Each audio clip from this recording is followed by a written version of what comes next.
And welcome to Anti-Tyranny News Radio here on UCY.TV. Thank you for joining me this evening. Looks like we might have not had our intro go here. That's fine. We'll go ahead and start off. Going to get into the healthcare issue, something that has kind of been at the forefront lately. Really since Trump has taken office. This is something he's pushed for. Also,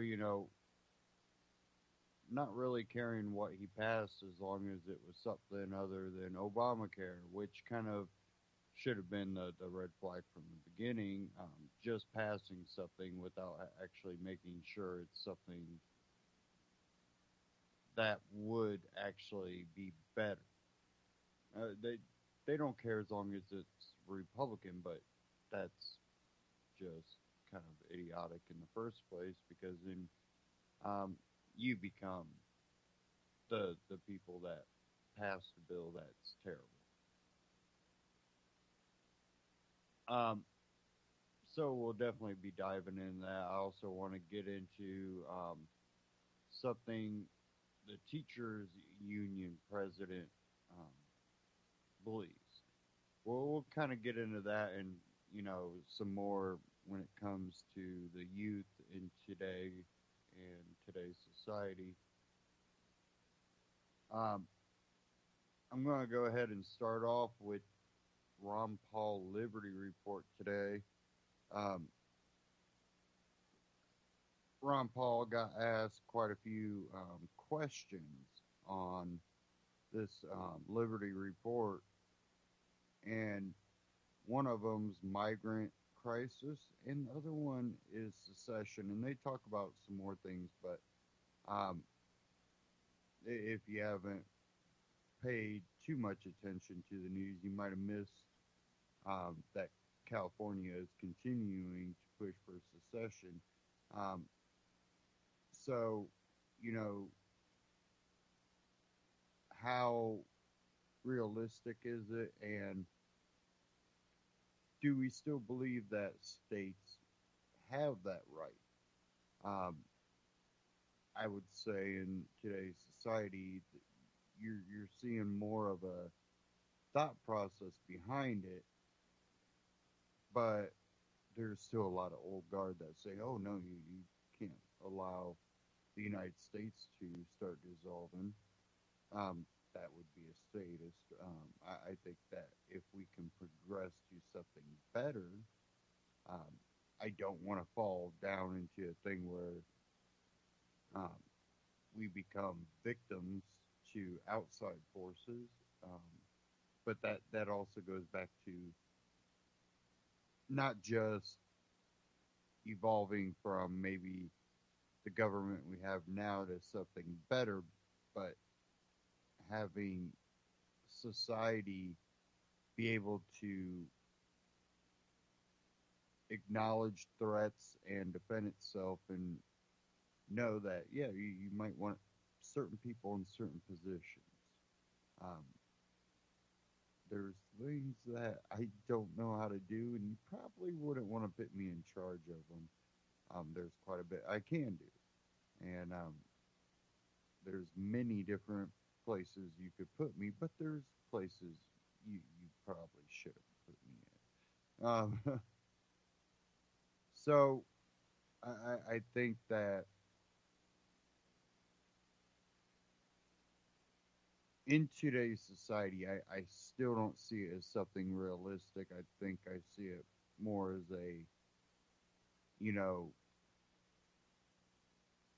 a good talk rather than actual secession. But we'll go ahead and get into this Ron Paul Liberty Report and we'll talk some more about it here.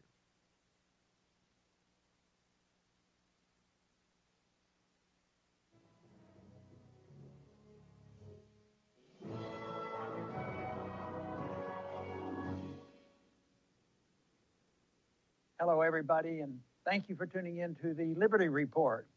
With me today is Daniel McAdams, our co-host. Daniel, good to see you. Good morning, Dr. Paul. I understand that we're going to do a program a little differently, although we've done it before, that some of our viewers get to ask me a question. You're in the hot seat today. Yeah, so I'll have to brush up on this real fast. We haven't done it for a while, but people always seem to enjoy it, and I know how much you like answering these questions. So why don't we go ahead and get started right away and turn to the first one. Don't make them too tough. This is from Nick Carden. Should the idea of secession be talked about more as a means of decentralization? Well, that's an easy one because it's certainly not only talked about, but it's practiced too. But talking about it is important, essentially because there should be a right to secession. It was assumed when our country was set up that secession would be legitimate, and so it was demolished, of course, during the Civil War period. But early in our history, it was assumed the Northeast part of our country thought they would like to secede. But the right of secession, the right of leaving, is so important. So not only should we discuss it, we should protect the right. That doesn't mean we have to endorse secession. Matter of fact, right now, we'd want to know what the circumstances are. I do think about Texas seceding once in a while, but I want to know the circumstances because, our state governments sometimes can be very abusive too. So you want to know what's going on. But the right of secession, if that would have been maintained, even though never practiced, it would have restrained the federal government.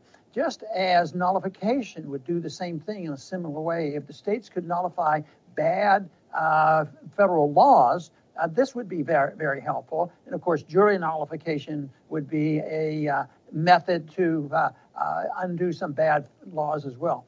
But secession should be there, and it should be available, and it should be talked about. It should be understood, and people shouldn't be told this is horrible, that you are un-American. But if you're pro-liberty, you're pro-secession. And it's worked. We seceded from England. That was a good idea. Unfortunately, it didn't go well to make that point during our Civil War. But just recently in our history, what do you call the breaking up of the Soviet system? That was secession. They had control of a lot of Eastern Europe and many countries, and they essentially seceded from the Soviet Union. And that, to me, was very, very good. So I think that is fine. But even now, the international governmental bodies, like the European Union or the United Nations, these different places, we should always have a right to secede.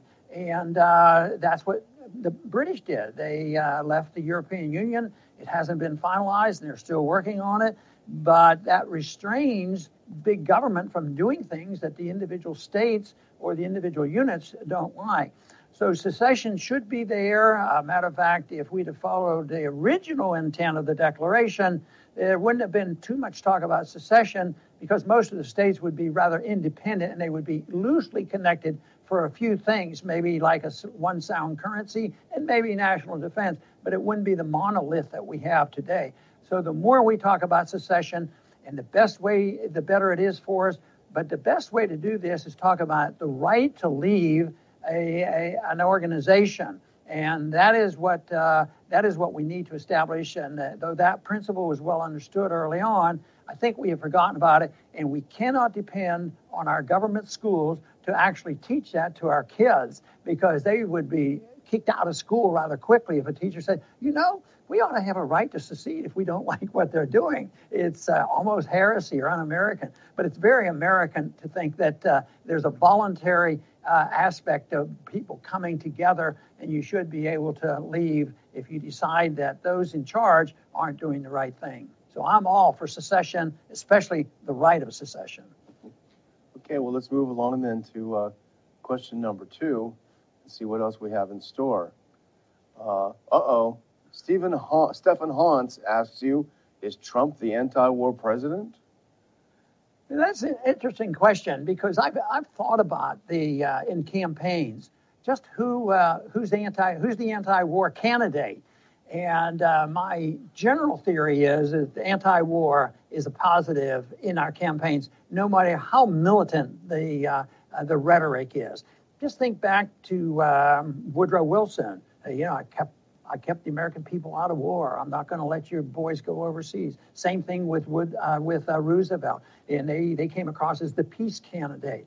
And even when Richard Nixon won, he was the one that was going to stop the Vietnam War, but didn't do it, of course. But he was seen as more peaceful. And of course, in this recent election, there's been a recent article out not too long ago since the election that said that Hillary probably benefited more than most people suspect because she was not the peace candidate. She was seen as the war candidate. And so no matter how strong the rhetoric is and no matter how strong the propaganda is, that you have to be pro-war and pro-military and all of these things that people are asking for. The truth is how many people are going to say, I'm going to vote for this guy because I think he's going to start a war? They don't do that subtly. Many people say, well, we'd like to end these wars.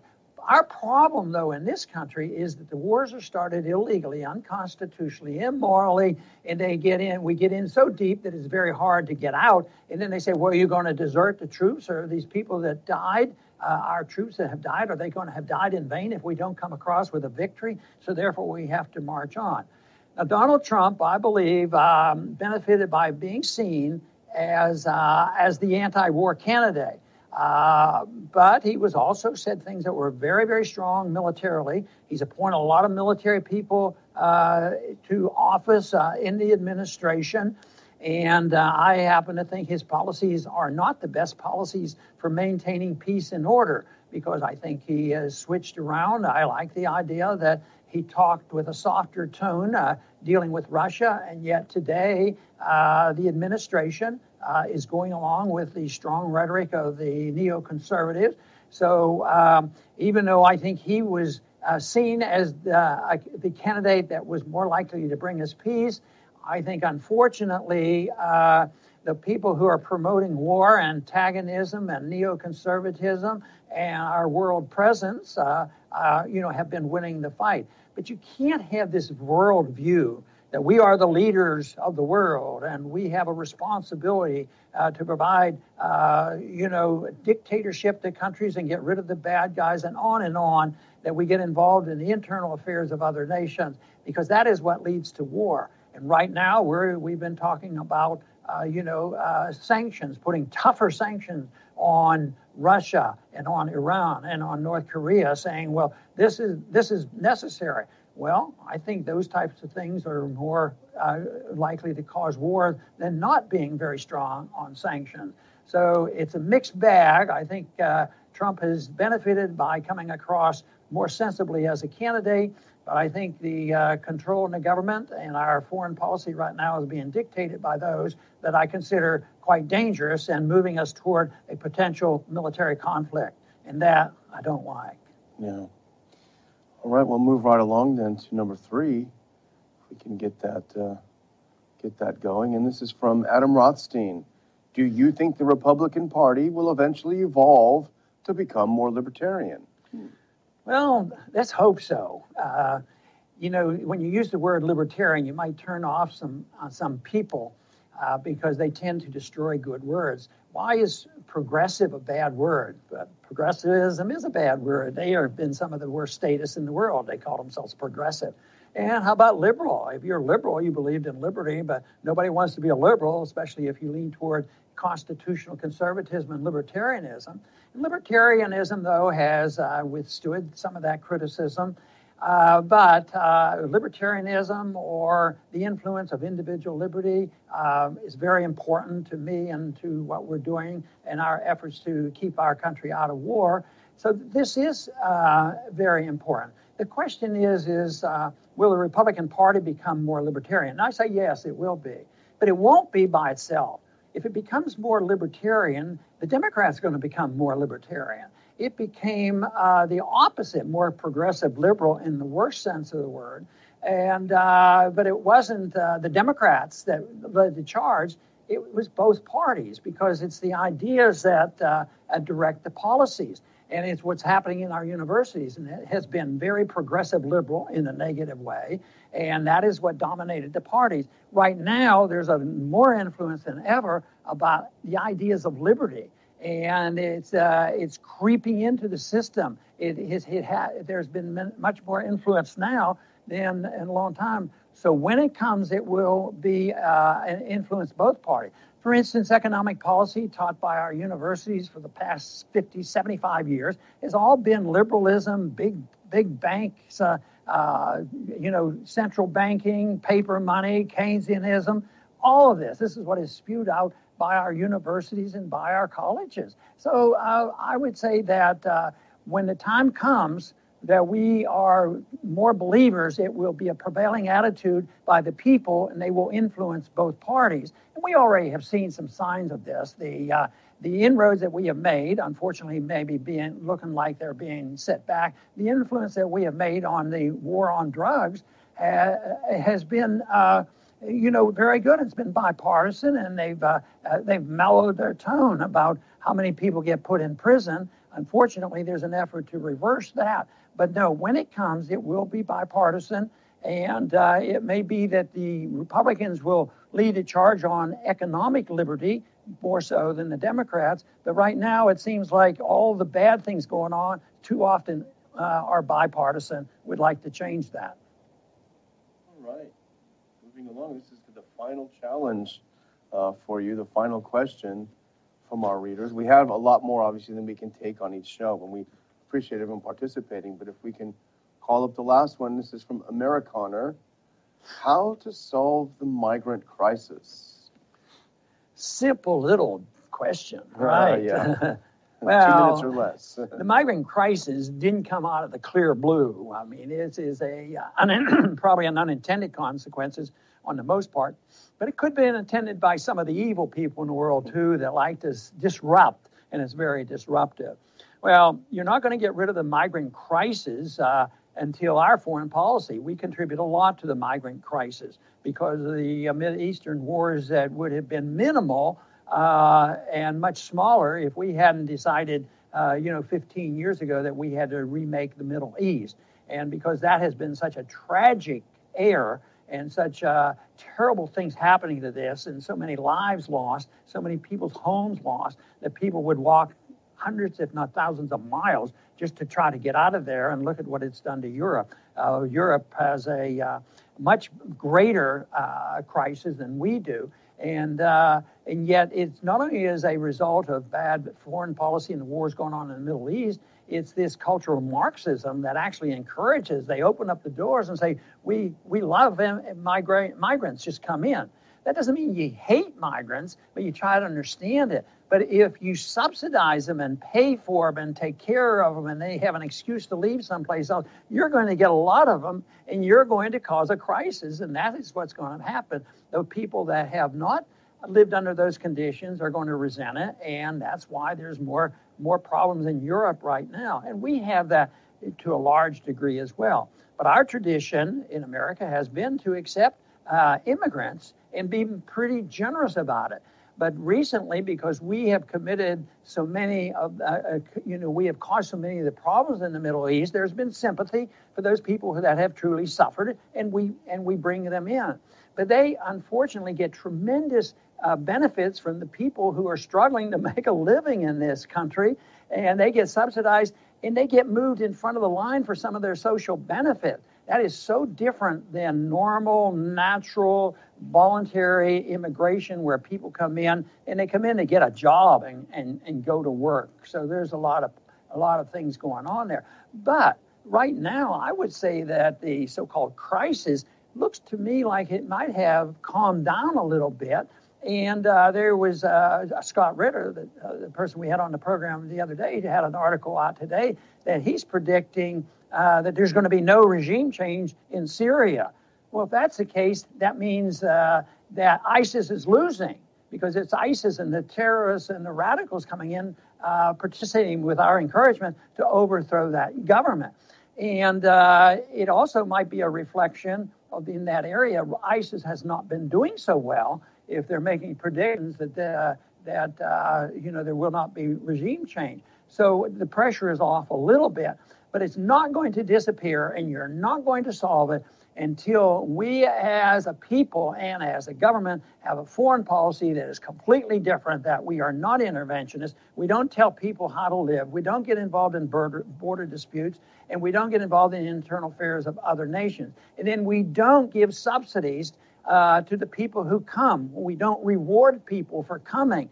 And we try to promote our goodness by setting a good example, defending liberty here, providing a better economy. Under those conditions, I am absolutely convinced that if you have those conditions, you really are looking for people to come and do some jobs. The jobs go wanting. So they're not invaders who are going to live off people who are struggling to pay their own bills. So it's quite a bit different. The answer is there. To wave a wand and get rid of this crisis ongoing is not easy, but you don't have a chance of solving this problem unless you deal with our foreign policy and you deal with the subsidies that we give people when they do come here, and recognize the fact that the greatest thing that we can offer as Americans is an opportunity to live in a free society. That should be our goal.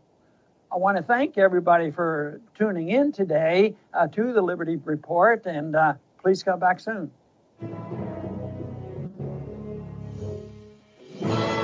Ron Paul Liberty Report, RonPaulLibertyReport.com, and Ron Paul Liberty Report on YouTube. Check them out, subscribe. And now, he was talking on there about the sanctions, but I'll get to that here in a second. But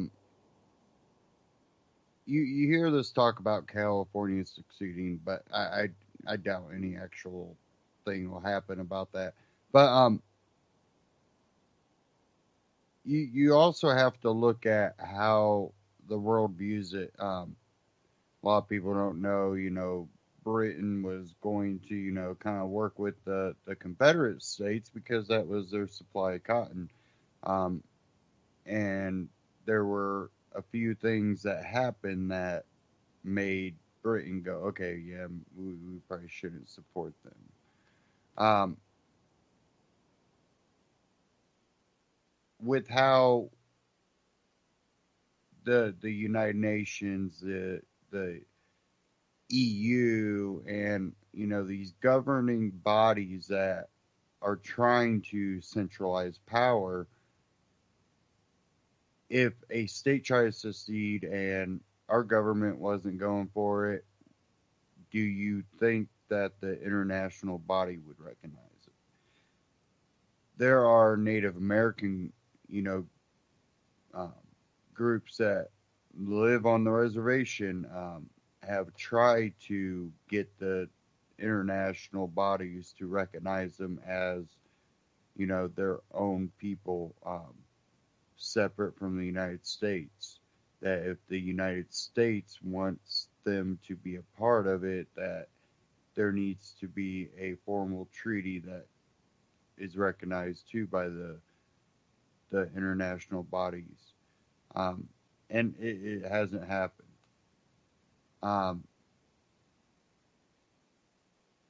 So the realistic view would be like, no, it's not going to happen.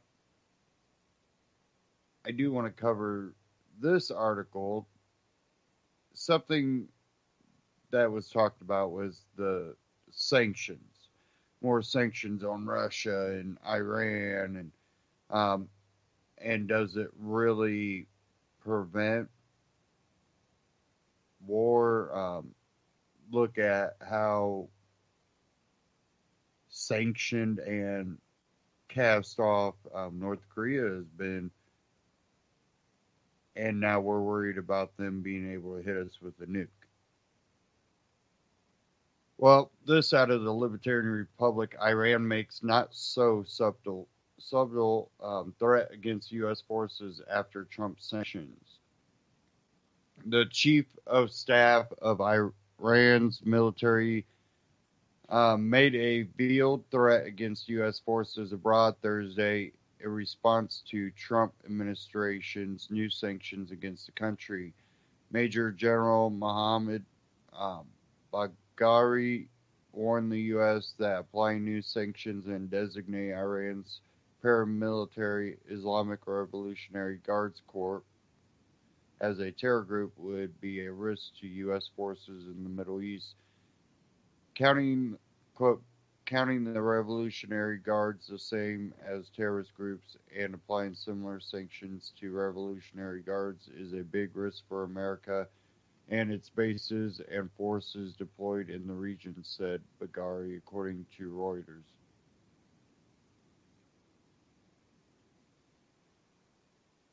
The Trump administration announced a new round of sanctions against Iran's ballistic missile program Tuesday. U.S. officials are also reportedly considering designating the IRGC as a terrorist organization. Iranian President Hassan Rouhani also expressed his disappointment with the sanctions, promising an appropriate response. The IRGC is Iran's paramilitary force which operates parallel to Iran's traditional armed forces. It has tremendous economic and political influence across the country and is traditionally close to the supreme leader and other hardline members of the Iranian government. IRGC forces are responsible for foreign military operations, including support of Syrian President Bashar al-Assad's regime and various other proxy groups in the Middle East. The group is believed to have supplied weapons to Iraqi insurgents, which were used to kill American troops during the U.S. occupation. U.S. forces have not come in direct conflict with the IRGC forces currently, but have had engaged in defense attacks against pro-Assad proxy groups in Syria.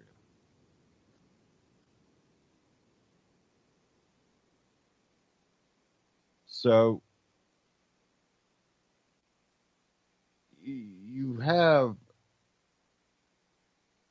an issue that is only furthered along by the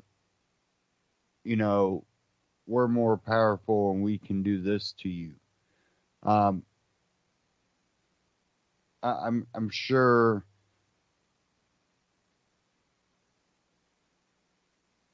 people have seen some of the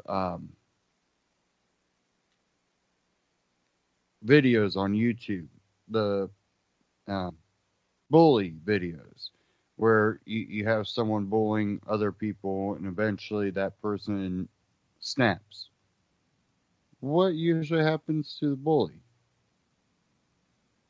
They poke someone too long and that person actually showed that they might not be big, they might not, be the most powerful person, but they're going to whoop your butt. And maybe even in normal circumstances, they might not even be able to do it. But you brought it out in them. And I think as we have so much internal problems,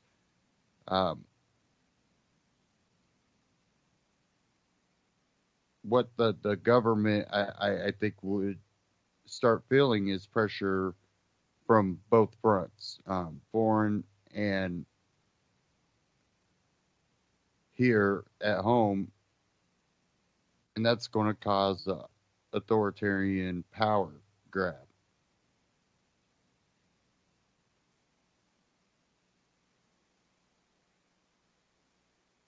I also think that countries are seeing the internal problems. And yes, I do think they're trying to help influence a lot of that. I think there's also people here, people that are wealthy and powerful in American politics that are also working to stir division.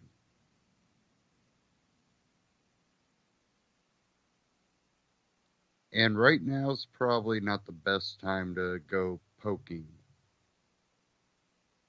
Not saying that Iran's the greatest country. No, but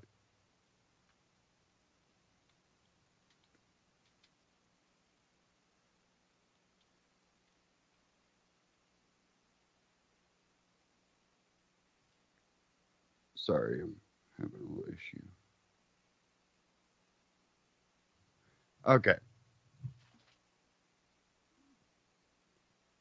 if we're going to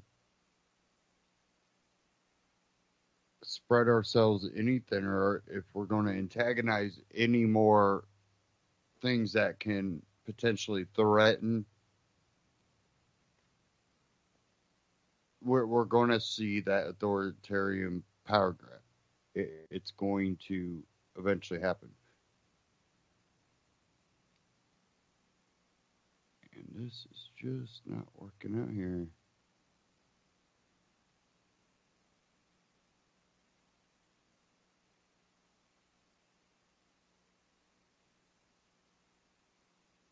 Um, we also have, you know,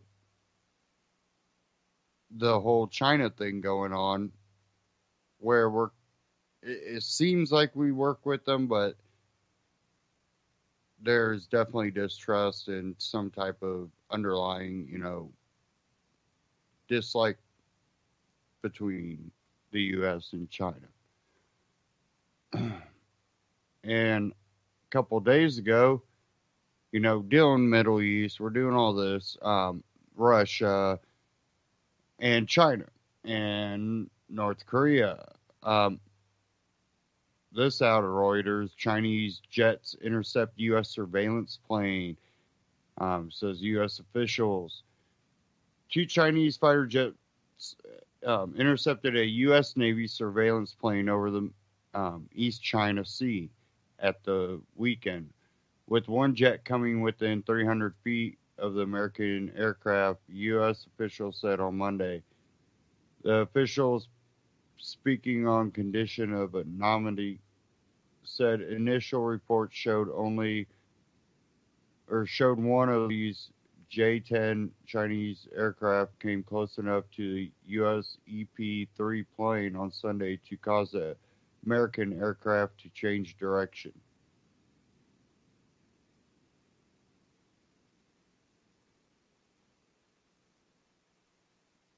One of the officials said the Chinese jet was armed and the interception happened 80 nautical miles from the Chinese city of Qingdao.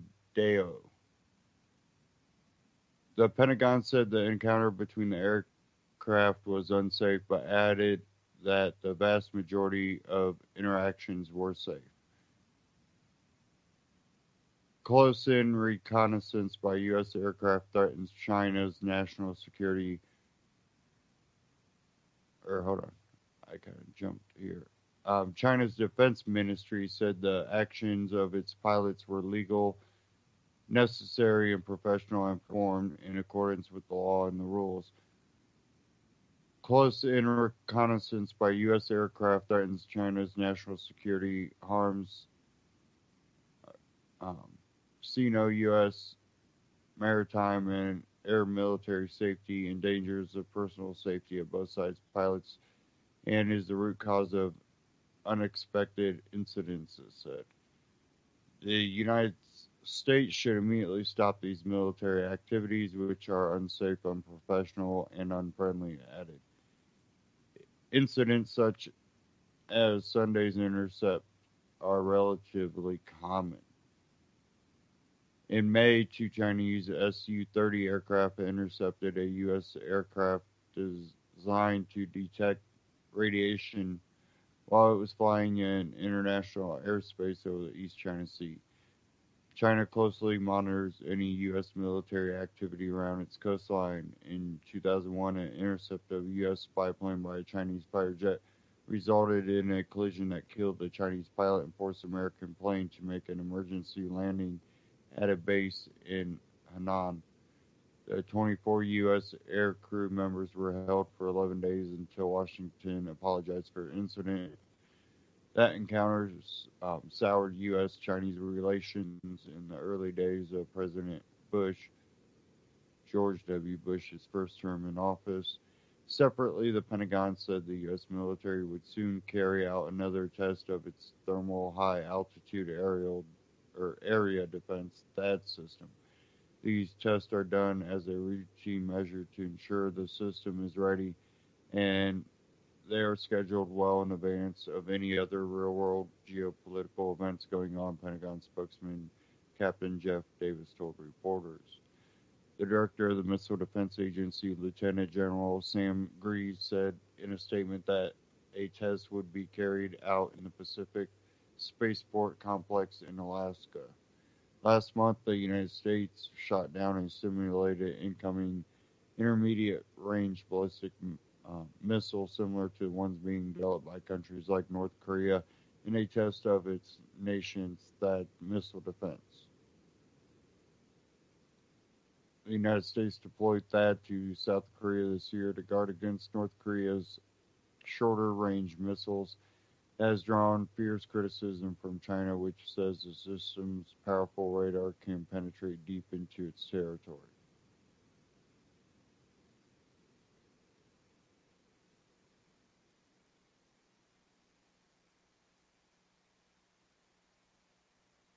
So it seems like we're taking on way too much, way too fast.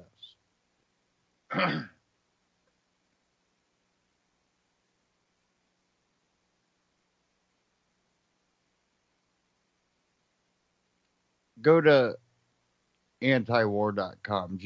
Just read through, the latest news articles. Iran, slamming us. Libyan unity government key general agree ceasefire. U.S. senators promise to amend Israel boycott bill. Saudi lobbying fund new anti-Qatar ads in the U.S. 26 troops killed as Taliban storms Kandahar base.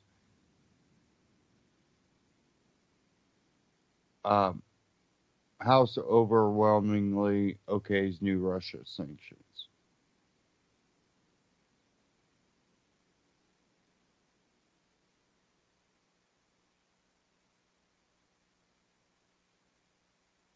So we really need to watch how thin we're spreading ourselves, definitely when our own climate here domestically is so messy. I really even look at our society as being extremely messy.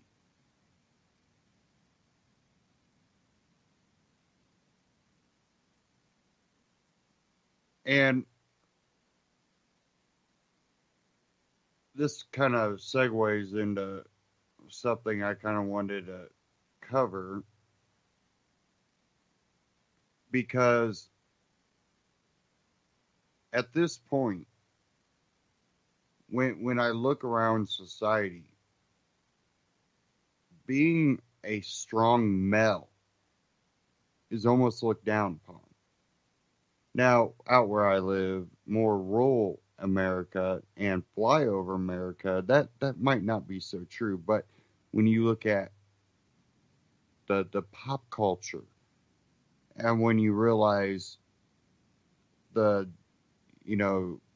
big cities in America, and, you have California, New York, these states that they have these pockets and centralized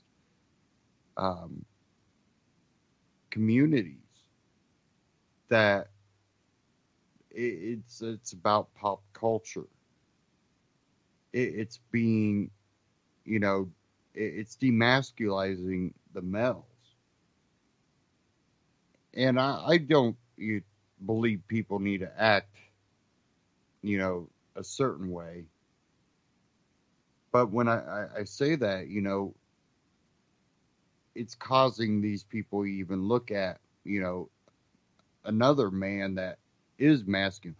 You're trying to be over people. No, I'm just trying to be, the best I can be.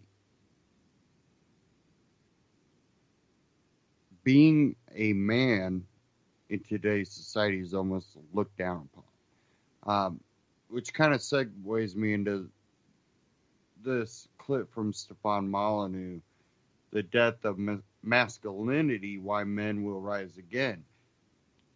Now, I kind of hope that, I start seeing, hey, it's cool to be a masculine man. It's kind of needed because right now, as someone that works in, the industry that requires physical labor, a lot of what I see anymore is, oh, that's too hard. Oh, and I look at it and it's like, it's not cool to work hard, especially for the man. It's almost like now we've reversed the roles where a woman could work hard, but not, we don't want them out in doing the labor. We want them in the office doing that type of labor, and then they should make as much as the people working hard. Well, that might be part of it. Hey, if the woman's doing the same job I'm doing, pay them the same amount I'm getting paid.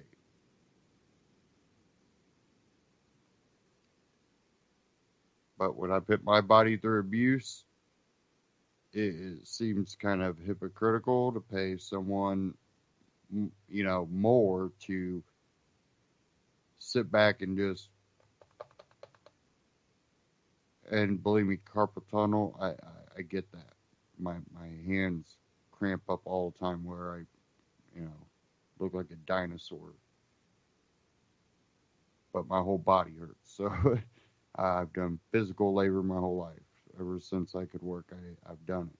So I want to get into this, and we'll talk about this at the end of this clip here.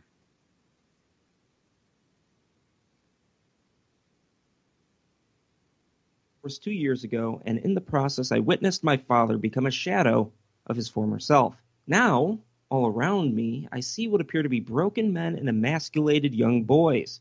Anyone listening to your show should know the causes of this fall of man, the consequences of which are deep, personal, and far-reaching. In this era, what can a youth like myself do to be a real man amid such hostility towards masculinity and animosity towards the traditional concept of manliness? That's from Connor. Oh, hey, Connor. How you doing? Hey, Steph. I'm doing really well.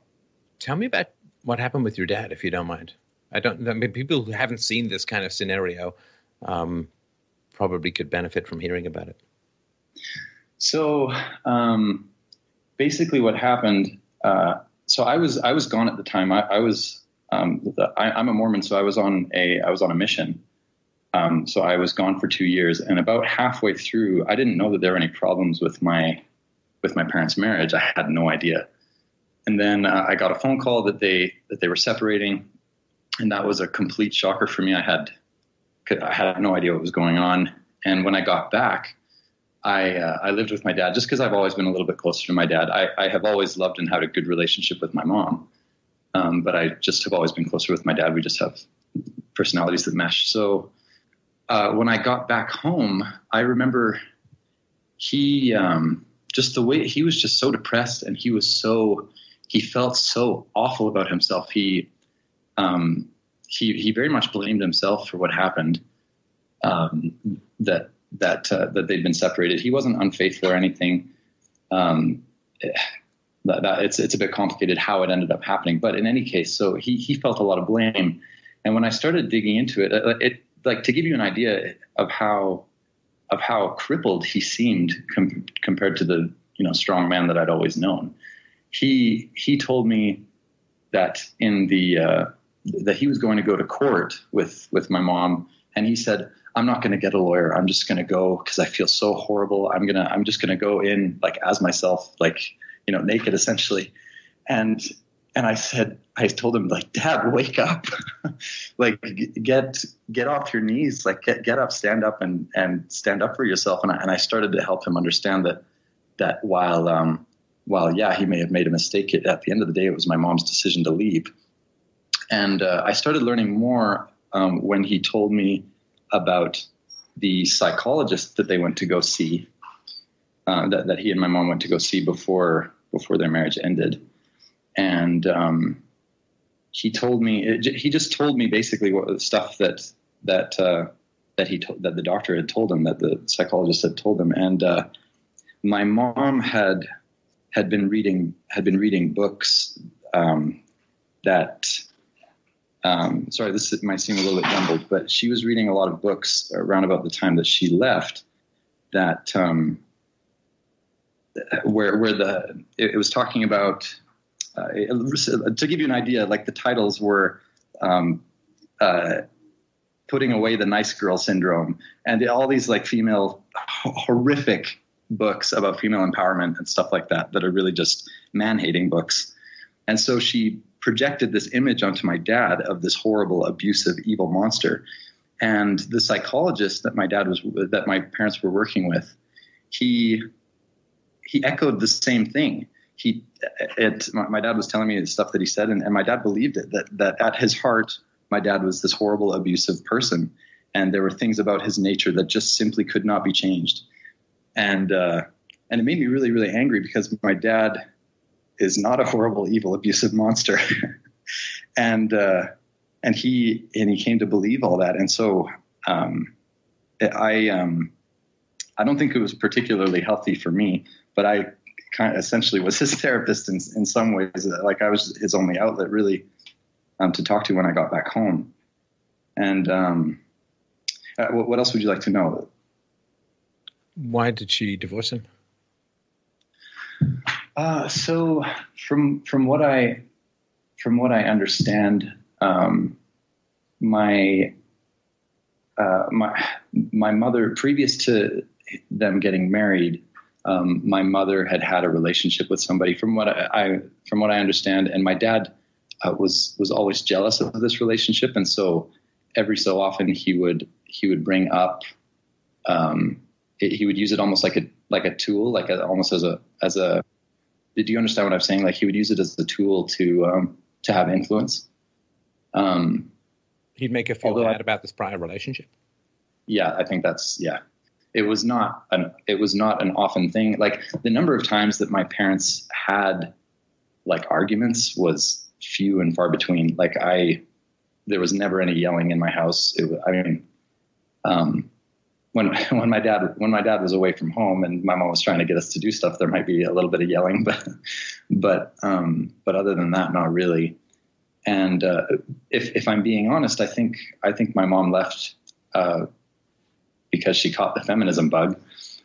Oh yeah, that there's this whole world of authentic empowerment and liberty and freedom, and you get to free yourself from the chains of marriage and the oppressive patriarch and blah blah blah, right? Yeah, and I mean, I don't think that my mom understands all the minutia of it, but I mean, men are susceptible to superhero fantasies, and women are susceptible to victim narratives. It's just one of the basic differences. Yeah, that makes sense. I'm going to go to war and I'm going to win. That's the man's sort of weakness for superhero, and it's like, I've been hard done by, my natural self has been prevented from expressing itself, and I don't have a voice. It's like, yeah, it's just it's the two weaknesses of the genders. Yeah, I suppose so. So. I mean, it makes sense. And fortunately, my dad did end up getting a lawyer, a really good one. And because I think my mom was expecting, as it happens in most, it seems, divorce cases. I mean, if you think of any divorced couple, who do the kids always end up with? It tends to be with the mom. And I think my mother was expecting that my dad would roll over, and I'm glad I got home and talked to him before he did do that. Right. And could have been raised by a feminist. Exactly. It's insane. Like talking to it's been very difficult to have, like, it's very confusing for me because I have always had a very good relationship with both of my parents. I've always been closer to my dad just because I think personality wise we're more similar, but with my mom, I've always had a good relationship. I could always talk to her. And I think because she was married, she tended to have very similar opinions to my dad, like politically and everything. And I could talk to her about a lot of things that were controversial, and there wasn't really an issue. Like she would always say, "Oh, how interesting," and stuff like that. But now, it's quite the opposite. She is a lot more closed to that sort of thing, and I mean, it makes sense because it makes sense that she would be close to those issues like feminism and stuff like that, because it really is what is justifying her lifestyle at the moment. Right. What age range was your mom in when she got into this stuff? When she got into the horrible books. So my parents are both around 50 right now, and it happened just about 2 years ago, a little more than like 3. Oh wow, like 3 years ago. Yeah. So there's another kind of pattern as well. You know, everyone talks about the midlife crisis of men. Nobody talks about the midlife crisis of women. The midlife crisis of women. Yeah. It's very important. Yeah. When you lose your sexual market value, and for women it happens like literally overnight sometimes. Mm-hmm. There's a huge challenge. There's a huge challenge. Women get into politics, women get into feminism, women get into all kinds of stuff when their sexual market value declines. And I have no problem with that at all. I think it's great to get into various ideas. Unfortunately, though, it's like there's this massive swing from dominance to victimhood, right? Because as I talked about with the young woman earlier, when women are young and in their prime, there's a huge amount of sexual market value power, and combined with the fact that democracy is not fair between the genders because women outvote men, because women live longer than men. Yeah. And so women have greater needs from government because women can end up as single moms, and women's health care is more expensive than men's health care. And so women have greater needs from government, and women outvote men. You can't do anything about that. I mean, within the context of the system as it stands, women are always going to outvote men. There's really nothing you can do about it. Yes. And so for some reason, women go from power when they're young to victimhood when they get older. But the victimhood gives them another kind of power. You understand? It is when they have sexual power, it's because they're being desired. But when they end up with negative power, like that's kind of positive power, like the reward of sexual access and all that kind of stuff. Sorry to talk about your mom this way, but you know what I mean. And so that's kind of positive power where women are desired. So then when a woman loses her sexual market value power, well, she still wants power. So how does she get it? Well, she gets it by being a victim. She gets it by being a victim, and then she gets to dominate people not by being sexually desirable, but by being a victim who nags and who is angry and who is impatient and who is short-tempered and who is always right. Right? See, when you're young as a woman, nobody tells you that you're wrong because they all want to get in your pants. I mean, of course, right? You don't get heavily criticized as a woman when you're young because high sexual market value and so on. So then when you get older, there's a sort of tipping point as a woman where men are going to shockingly start to tell you the truth because your sexual market value has vanished, right? And so then how do you keep men from telling you the truth or people from telling you the truth? Well, you become a brittle, angry feminista, right? And you become a victim, and then you get, you nag people and you get angry. And now still no one can tell you anything or correct you. And this is, I don't know how to solve any of this. I'm just sort of trying to describe it, if that makes any sense. Yeah, I understand. And it's the reason why it's so frustrating and confusing for me is that I hate to look at my mom in that way because it's never been like that traditionally, if you understand what I mean. And I mean, the thing that made me so frustrated with her about all of this is that, so she accuses my dad of being this horrible, evil, horrific monster. And to me, I think, well, how did you not realize this before? You were married to him for 25 years. So how did this not consciousness? I I didn't have this part of my brain. I mean, leftists do this all the time, false consciousness. Why is it that construction workers look at their boss with sympathy who has to stay all night dealing with invoices and angry suppliers and irate customers and taxes, and they're like, whoa, I'm so glad we get to go home. Why is it that the workers are so happy and would never want to be the boss? Well, false consciousness, you see, it's not that it's a rational exchange of particular values and virtues and that there's costs and benefits to being both a worker and a boss. They just say it's false consciousness, that they are angry, they just don't know it. And then what they do is to the leftists, what they do if they get a hold of these kinds of people is they say, well, we're now telling you the truth, but what they're doing is creating resentment that wasn't there before. And then they say, oh, the resentment always was there. It just didn't come out till we told you the truth. But the reality is that you no more had resentment than you have tranquilizer before somebody blows a blow dart into your neck, right? It's like, well, I'm just liberating the tranquilizer that was there initially or originally. It's like, no, you put this poison into my system. And so, yeah, this is one of these self-fulfilling prophecies. You know, the moment you know the truth, you're going to get really angry. The truth is you're a victim. The truth is there are assholes all around you. The truth is, right? And then next thing you know, you're angry. It's like, I see, I told you the truth, and now you're angry. It's like, nope, you just stoked someone up. That's not the same as telling them the truth. Yeah, I mean, and it's frustrating because, there really are only two options here. Either my dad was, in fact, an abusive, horrible monster, and my mom is just incredibly ignorant and stupid, which she's not. So that can't be it. I guess that there's a third option, that my dad suddenly turned into a horrible, evil, abusive monster. But I don't find that likely because, in my experience since I've been home, my dad has only been a better person. After this, he's been incredibly humbled, that's for sure. Really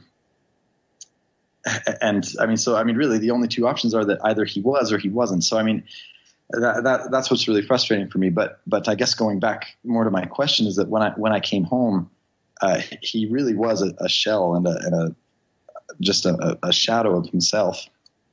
And I kind of started to notice more, especially listening to your show and listening to a lot of other people talk, and just, I'd always kind of known this because, growing up in the Mormon church, my seminary teacher, he was a very conservative, right-wing libertarian, and he would show us, he'd explain to us like how men have been ripped on for so long, like with just, The Simpsons.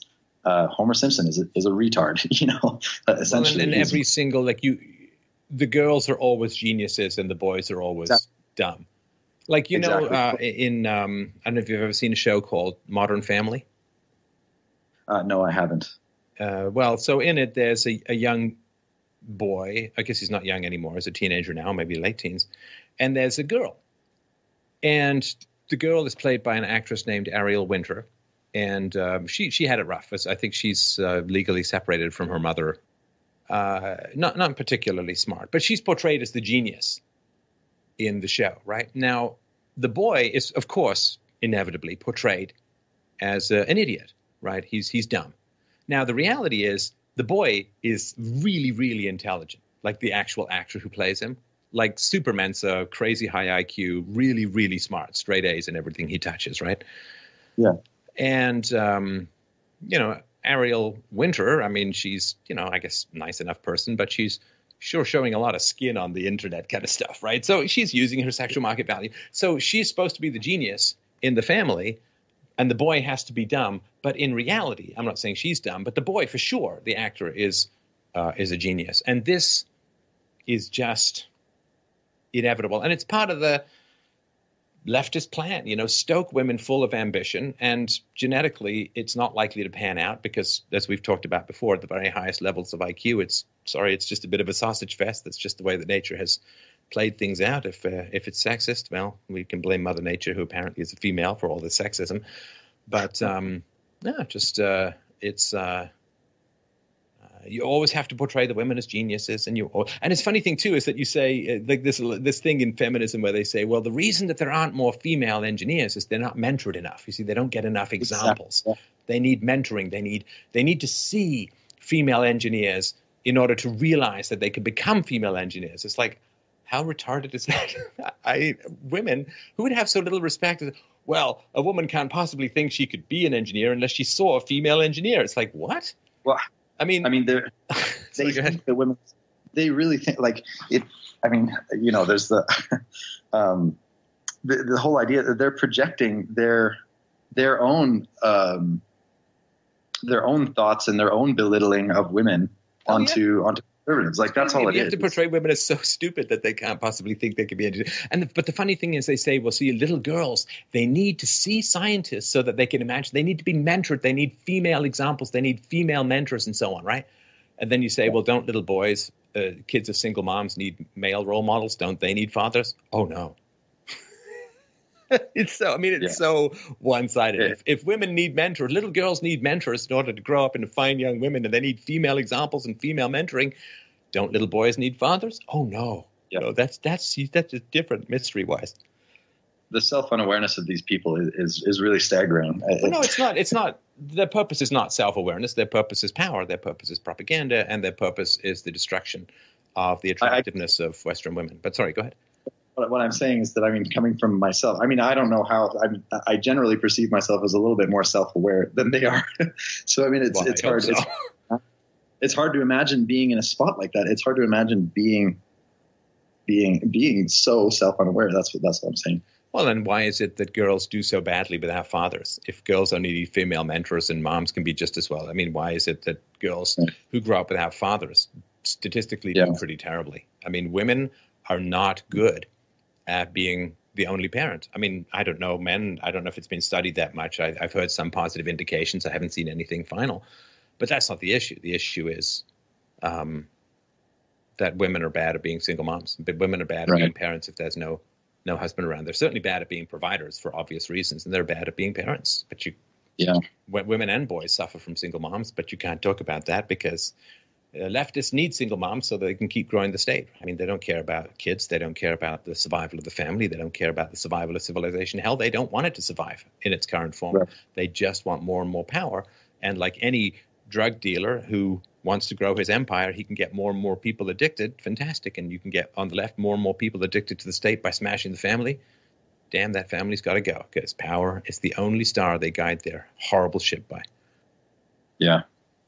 So and going back to my question about being a man, it's frustrating for me too because this culture has you should know the Mormon Church is incredibly conservative. But they've had their social justice warriors in more recently too, haven't they?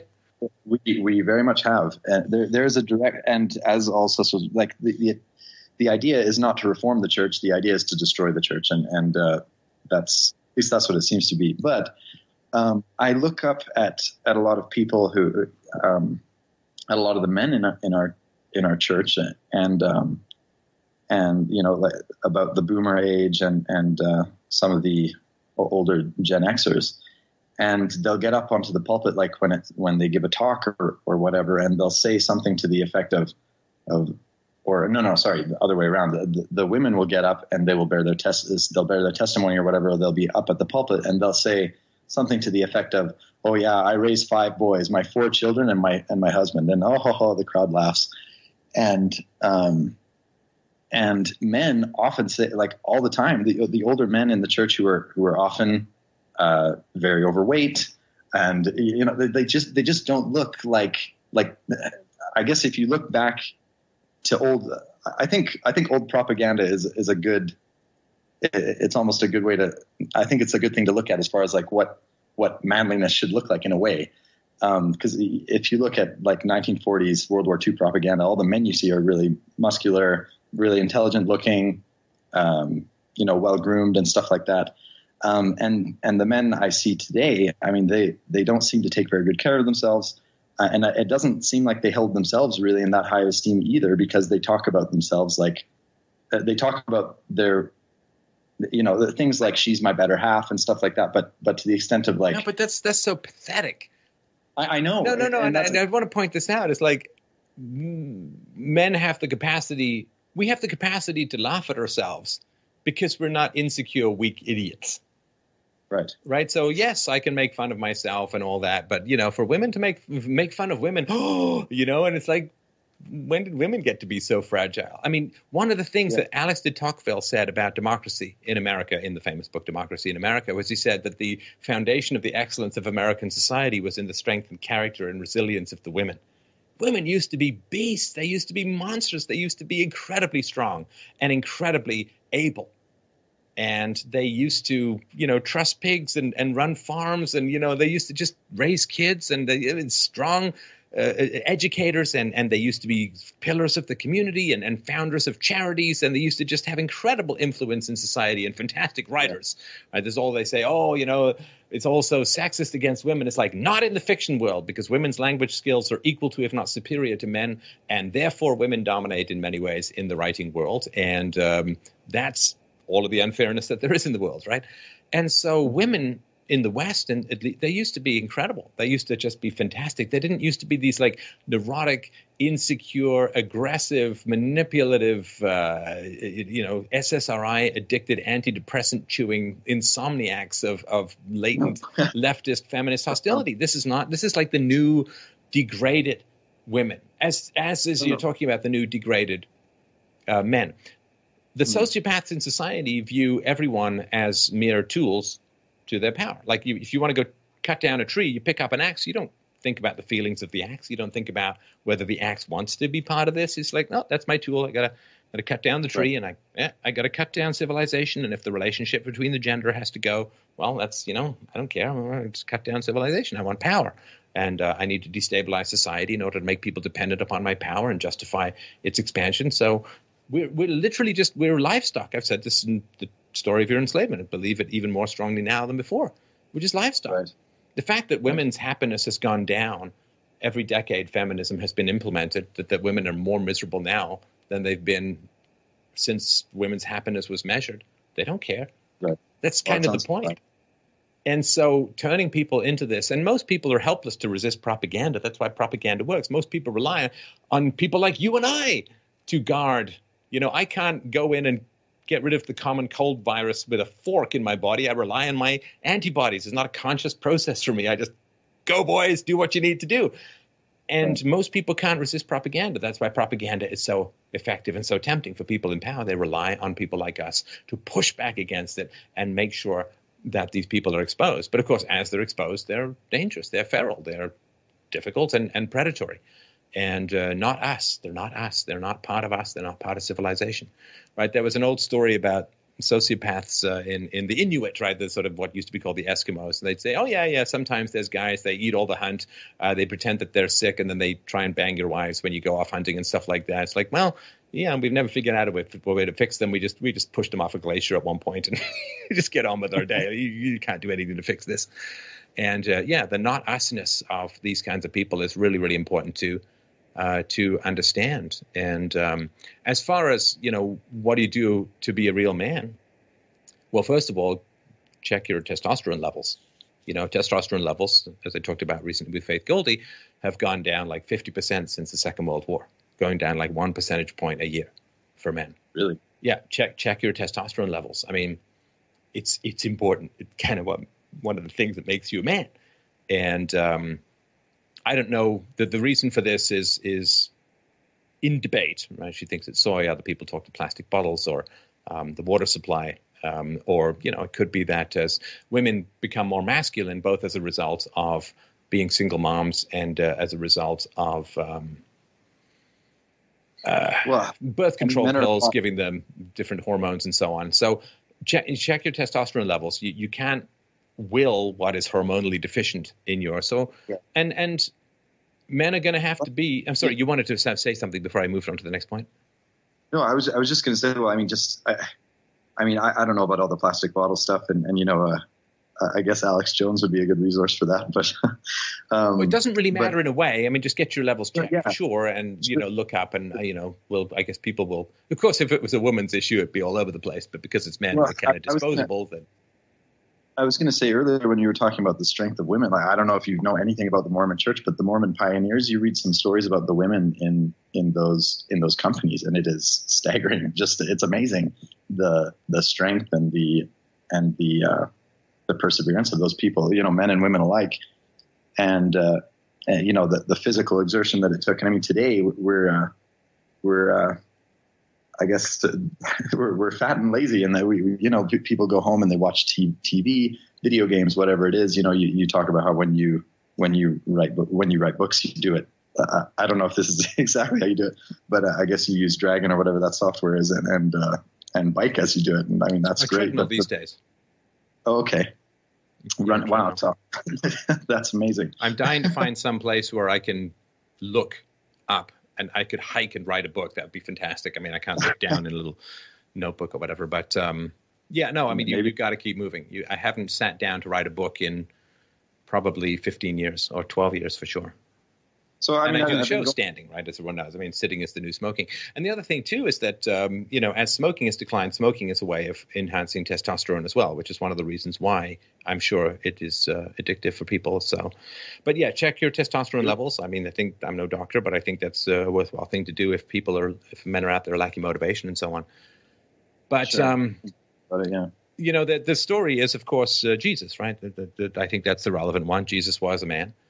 And Jesus sacrificed himself on the distrust of the world in order to save the souls of the planet. Right. And men have become very reasonable in the West, white men in particular, very reasonable. And unfortunately, it doesn't work. You guys have had 150 years to save Western civilization with your nice books and speeches and blog posts, and we're losing it hand over fist.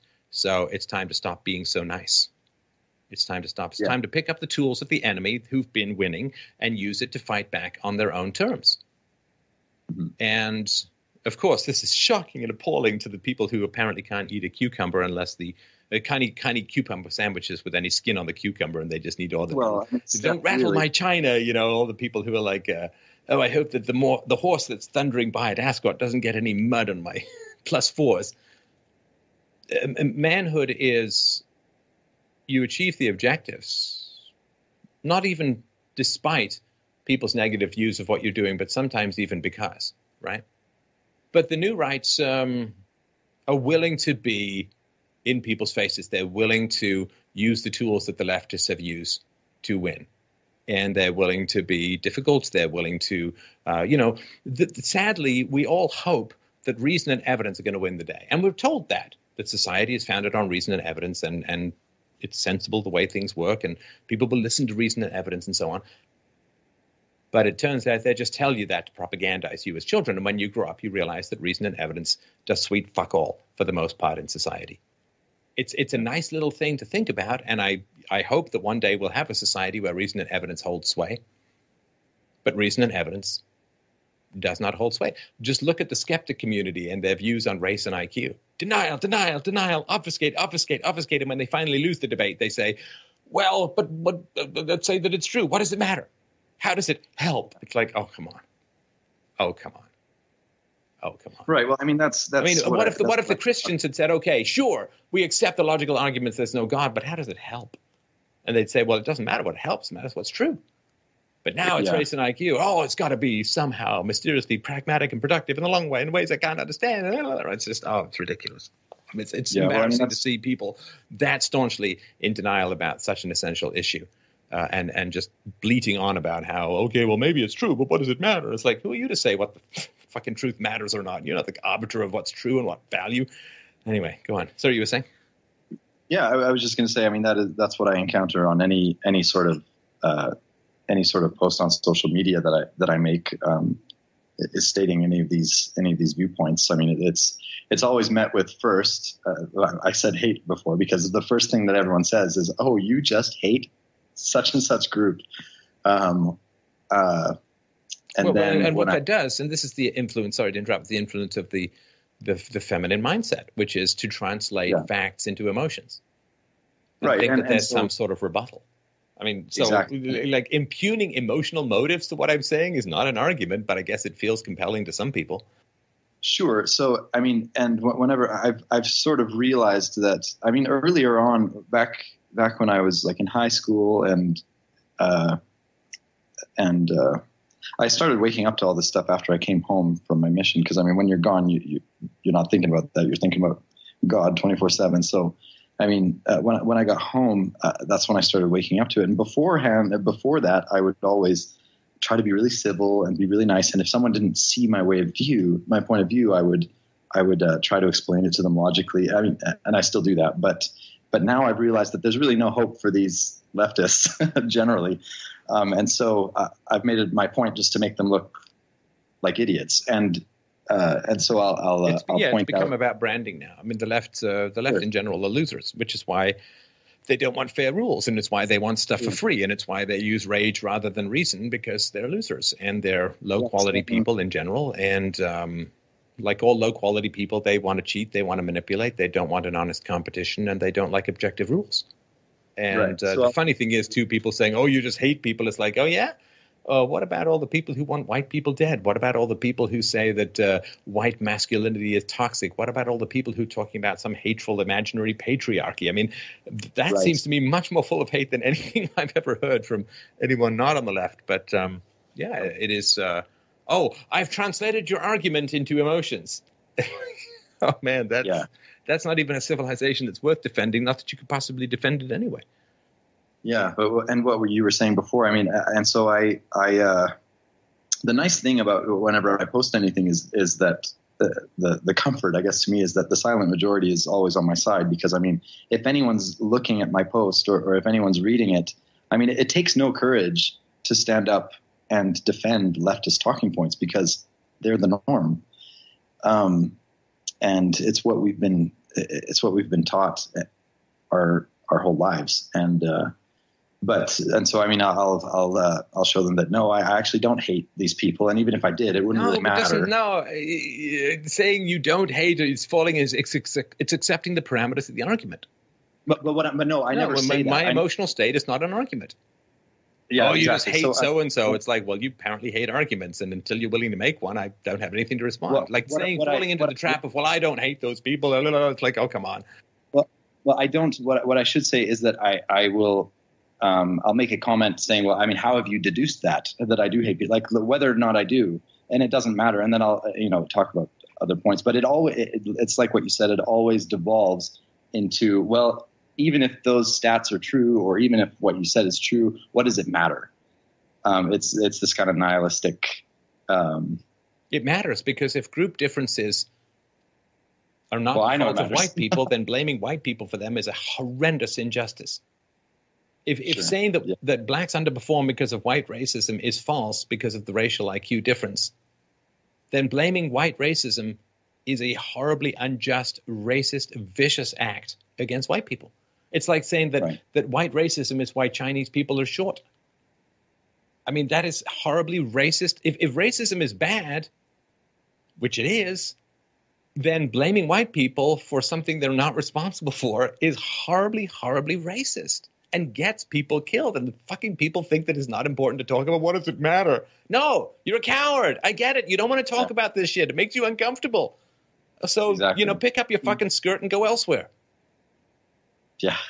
Sorry, that's an insult to people who wear skirts, a lot of whom are a lot tougher than that. But I get it. You're chicken. You're chicken. I get it. It's scary. I get it. You don't want to do it. But don't then say it's unimportant to try and rescue your semblance of courage. Jesus. Yeah. What if what if white people were blaming black people for things that weren't their fault? Would that be unimportant and not worth talking about? Good Lord. Right. So, sorry, guys, you're going to have to just stop being reasonable, stop being nice, stop making fun of yourself all the time, and stop rolling over. Unfortunately, we live in a world these days, partly as a result of multiculturalism and partly as a result of leftism. Assholes get their way, and nice guys finish last. We have got back to that Darwinian part of society that we spent hundreds of years, if not thousands of years, desperately trying to get away from. We're right back there now. Squeaky wheels get the grease, difficult people get their way, and assholes get to rule. And I'm sorry, if you're going to be a nice guy, you're not only going to finish last, you're going to finish lost in history. You're going to finish gone. You're going to finish extinct. And so, no, you're going to have to, I'm not talking violence or anything illegal, but you're going to just have to be difficult, and you're going to have to be aggressive, and you're going to have to be not so nice. And that's going to result in some sacrifice, which is why I talked about the Jesus thing earlier. that is going to require some sacrifice. And Right. there has become this hostility towards masculinity. White males are the only thing that stand between the Marxists and their goal, the leftists and their goal. Of course, all this endless hatred and invective is going to be poured against white males. And so, sorry, you're just going to have to embrace your gender. You're going to have to embrace your ethnicity, and you're going to have to be proud of what you can bring to the world, at least as proud as everyone else. If you know, so I would say that no one's coming to save you, and you are in the only last permissible group to hate in the world. And because people are very tense and a lot of people need someone to hate, you, I'm afraid, have become the targeted laser group of hatred for a variety of historical reasons that are not your fault at all. It's horrible, Right. It's unjust, it's wrong, and being nice about it isn't going to solve it. Well, I think too, it's difficult for Christians and especially, I don't know about especially Mormons, but in the church, I mean, it seems like there's this attitude that it's all turn the other cheek. I get it. Right. Well, I mean, it's all forgiveness and let's take the high ground and turn the other cheek. It's emasculation, because too many women have taken over the mindset, and women are not good at patrolling the perimeters of the tribe, as I've talked about before. Women have wonderful strengths and abilities, but recognizing external threats is not one of them for a variety of reasons I've talked about before. But no, there's an eye for an eye stuff, which is it's a pretty important part of Christianity, and this muscular, tough Christianity that really was the norm, the standard in the 19th century. Is something that it's all become this like Unitarian feel-good, nature-hugging bullshit. Of course. And the world is a tough place, and if you don't stand up for yourself, you're going to get plowed under. Right. I was going to say that niceness has become, I mean, it's not talked about doctrinally, but I mean, it's become this supposed Christ-like virtue. But I mean, the more I've been thinking about it, niceness, like Christ was, from what we read, he was kind to those who were humble and he who wanted the money changers. Exactly. No, if you ever want to know who the livestock are in society, there's one very simple test. There's one very simple test to know who's enslaved, who are the livestock in society, who are the subjugated, who are the truly exploited. And it is the group that is not allowed to get angry. Mm-hmm. Right. And if you ever get angry and people are shocked and appalled and try and put you right back in the box, that tells you immediately, as sure as a brand on your chest, as surely as leg irons on your legs, that you are part of the livestock, that you are part of the subjugated and the exploited. And if you're not allowed to get angry, that really is the very best reason to get angry that I can think of. Yeah, I see what you're saying. Yeah, I mean, a black guy gets angry about his history, sure. About the present, people are like, yeah, well, listen to that. Women get angry about it, and people get angry, but white males get angry. KKK, right? I mean, this is the one. There's the old saying: if you ever want to know who rules over you, look at who you're not allowed to criticize. But if you ever want to know who the subjugated class is, look at who's not allowed to get angry. So, okay, I'm going to close things off there. I thank everyone for a wonderful 3.5-hour show. Really, really enjoyable. Thank you, everyone, so much for calling in. Your honesty impresses and impresses. Oh, presses sounds terrible. Your honesty impresses and amazes me and exalts me. And I find it's a wonderful thing to partake of every single week. Thank you so much. Please check out freedomainradio.com/donate to help this most excellent and important show do its most excellent and important work, which we cannot do without your support. Please, freedomainradio.com/ Stefan Molyneux. You can go to Stefan Molyneux on YouTube, and you can also go to Free Domain Radio. Check them out. Subscribe. Now, when you look at, what he talked about in that clip, and you start looking at our public education system, and, having to deal with Common Core is one thing, but, I've been against the sex ed, being someone that had to go through a sex ed class. It's not beneficial. If anything, it encourages and it makes light and makes sex more into it's just a thing. Where I think, you know, parents would more look at it like, no, that should be something that's very, very special, intimate, and something, yeah, you probably should wait to do, not just because you don't want your child to have a kid, but because you also want them to have a little bit more emotional maturity. You don't want them going through that, 12 and, 13. And, well, guess what? They're teaching them this at, 11, 12, 13.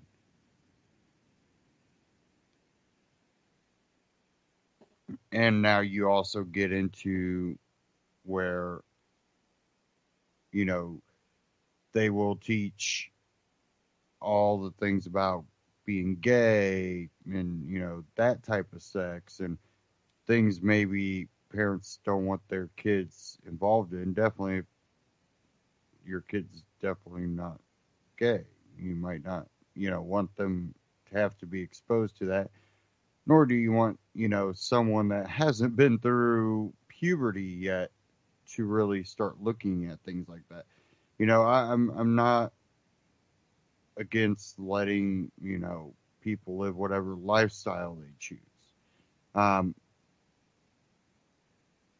but I am kind of against, my little boy wore a dress or wore my high heels. I think he's gay. We're going to start, letting him dress that way. Well, there's a lot of little kids that have put on high heels when they're little babies. That doesn't suggest that they're gay, but they're actually teaching that. And, you have them teaching stuff like that in, sex ed, which is not about sexual education. So you start seeing a lot of, well, that's why we probably shouldn't have had sex ed in the first place. But you had, well-intentioned people. That's the thing, well-intentioned doesn't mean that you know what people need. I think families and stuff really should make those decisions. Whether I agree with their decisions, those are their decisions to make. Because maybe my decisions aren't the best. They're the best I could come up with, what I believe to be right. But they might not be the best, and neither are theirs. There is no best. Every person's an individual. When you understand that, then you understand that you as an individual can only do the best to what you believe is right and hope that it's something that they grow to believe is right too, and not something they believe you were forcing on them. And I believe in letting, whoever grow up to be whatever they want to be,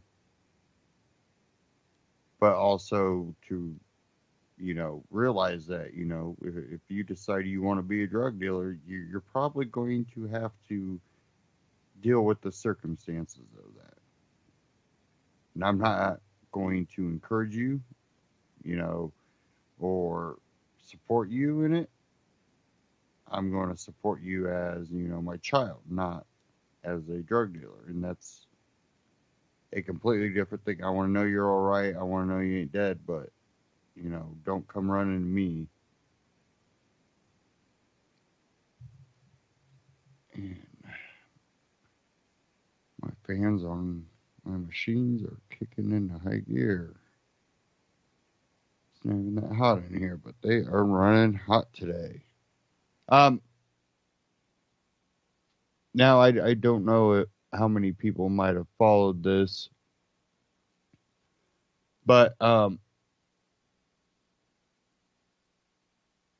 there's, if you've heard of Charlie Gard, you definitely know the story. Charlie Gard's parents are forced to stop fighting for their dying baby. This from FEE.org. Foundation for Economic Education.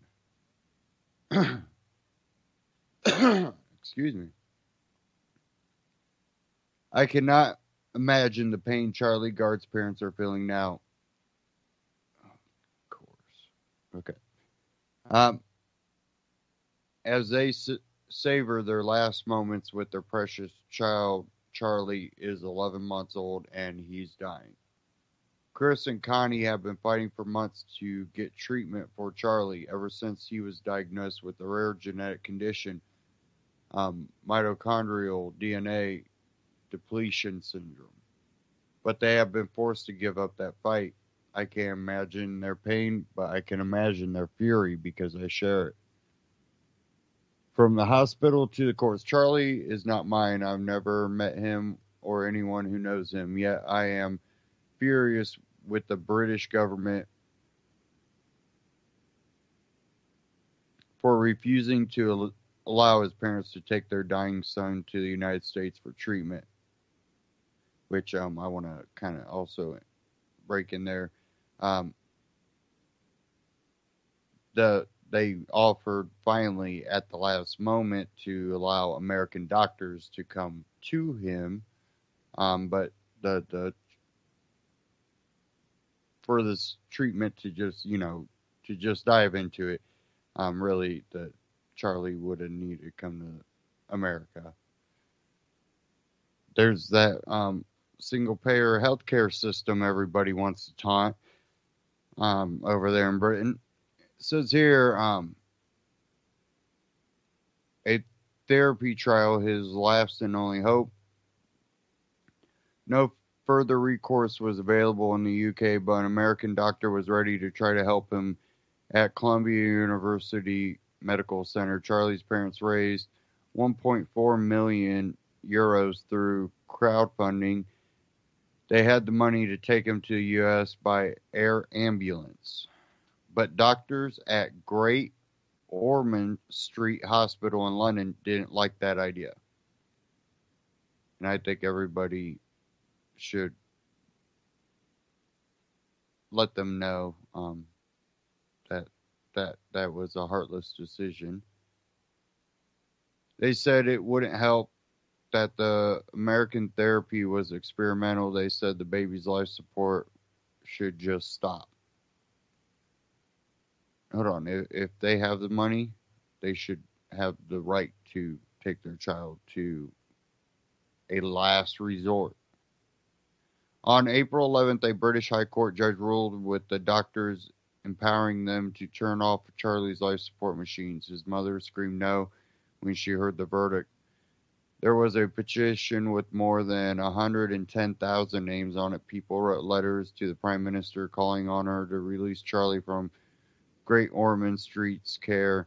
The Pope said he was praying for Charlie's parents, hoping that their desire to accompany and care for their own child to the end is not ignored.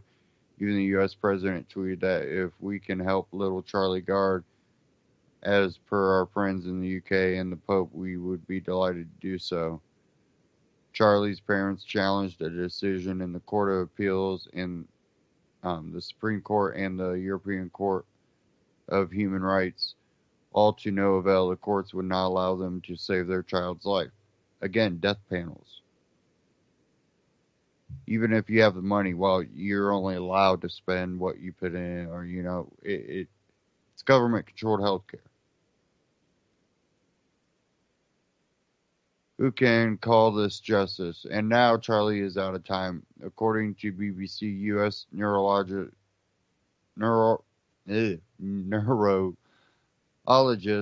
Dr.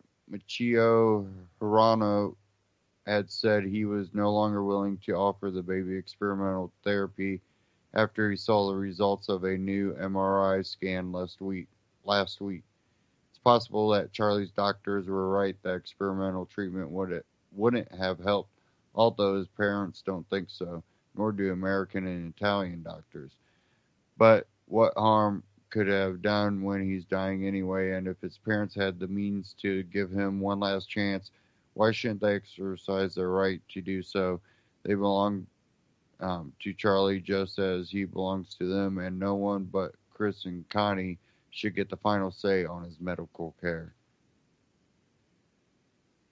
I never really knew what people meant by the phrase death panels before. It was just a term bandied about by talking heads, political personalities. It's chilling how well it applies in this instance. A group of bureaucrats that sits around deciding who's worthy of medical care. I don't know how the power slipped away from the individual, whether taken by force or given away with applause, but this is outrageous and it's wrong. I will leave you with the words of Connie Yates, Charlie's mom. Due to the deterioration in his muscles, there is now no way back for Charlie. Time that has been wasted, it is time that has sadly gone against him. We want people to realize that we have been speaking to parents whose children were just like Charlie before starting treatment, and now some of them are walking around like normal children. We wanted Charlie to have that chance too. All we wanted to do was take Charlie from one world-renowned hospital to another world-renowned hospital in the attempt to save his life and be treated by the world leader in mitochondrial disease. We feel that we should have been trusted as parents to do so, but we will always know in our hearts that we did the very best for Charlie, and I hope that he is proud of us for fighting in his corner. Charlie had a real chance of getting better. It's now unfortunately too late for him, but it's not too late for others with horrible disease and other diseases. We will continue to help and support families of ill children and try to make Charlie live on in the lives of others. We owe it to him not to let his life be in vain. Despite the way that our beautiful son has been spoken about sometimes as if he not worthy of a chance at life, our son is an absolute warrior, and we could not be prouder of him. We will miss him terribly. One little boy has brought the world together, and whatever people's opinions are, no one can deny the impact our beautiful son has had on the world, and his legacy will never, ever die. We are now going to spend our last precious moments with our son Charlie, who unfortunately won't make his first birthday in just under 2 weeks' time, and we will ask that our privacy is respected at this very difficult time. Mommy and Daddy, love you so much, Charlie. We always have, and we always will, and we're so sorry that we couldn't save you. Again, that's from fee.org. Go share that article. A very powerful thing. And it also points out the problem with government-controlled healthcare when you start centralizing the power to make the choices on your healthcare. It's not always about what's cheaper. It's about what's better. I'm sure people have shopped at some of these box stores that have that cheaper stuff. And you see how cheap it is. And they carry the better stuff too, and you pay for it.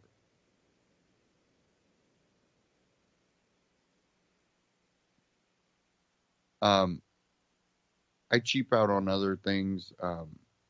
Personally, I've taken my own health into my own hands, not trusting the healthcare system, but we all eventually do need it because we can't be our own surgeons. We can't, view our insides when we feel something weird.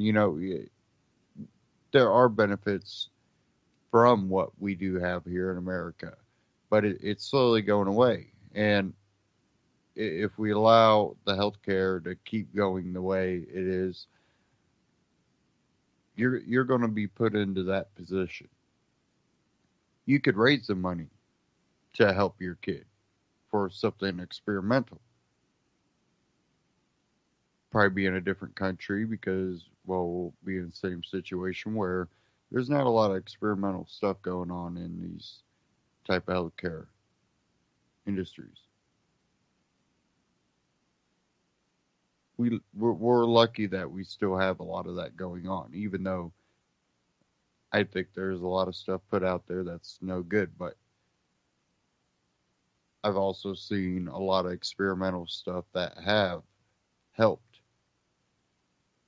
I'm more for fighting the source rather than, making a drug just to um, counteract. Um, we know there's a lot of health issues out there that are directly connected to our environment, whether it be our food, air, water. Um, there's definitely a lot of issues out there. So I'd like to, point towards those issues and being able to try to provide yourself with the healthiest options so you don't need so much of this type of healthcare system.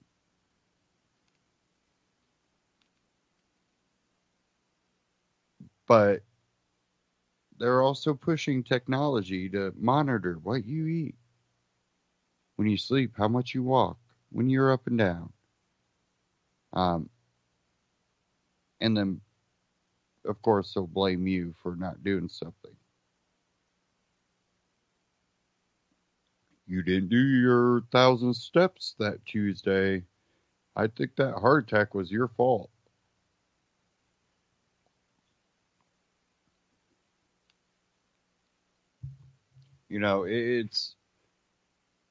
It's actually scary to think about it, but we have this whole healthcare system that we can't seem to get rid of.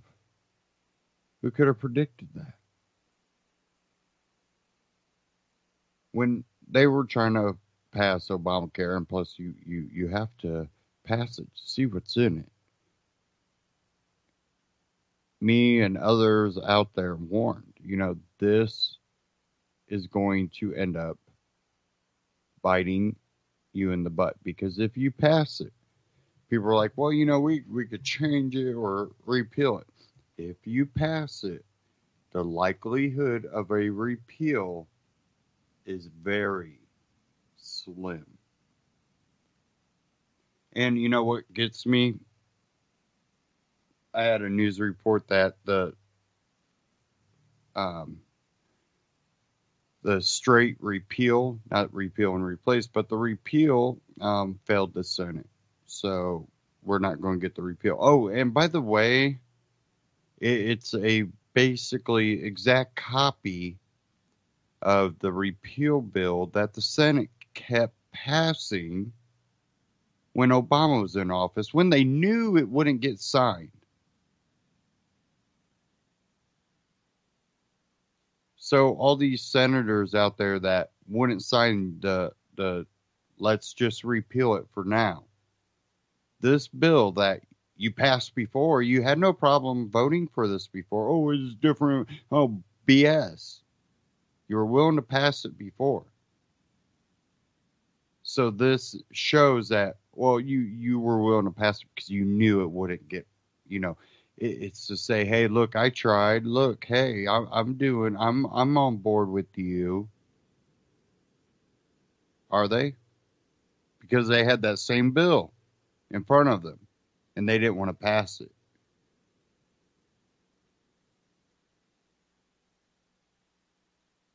All they want is to rearrange Obamacare.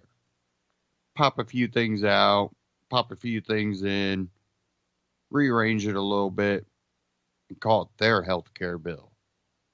And pass that. They still want control of the healthcare system. They still want that government ability to control it. And that's why they're having problems with people like Rand Paul. Because they want to repeal and replace. And they want to replace it with Obamacare Light.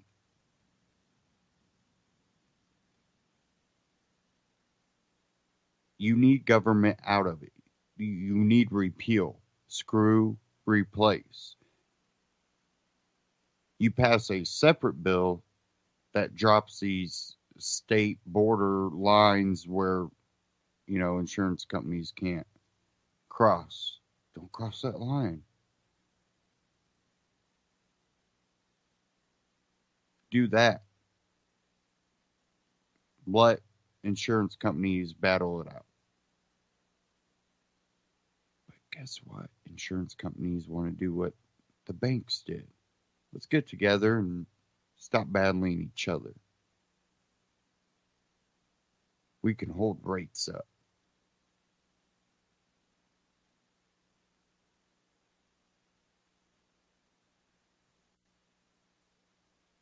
We are cruising through this broadcast here. I really wanted to play this.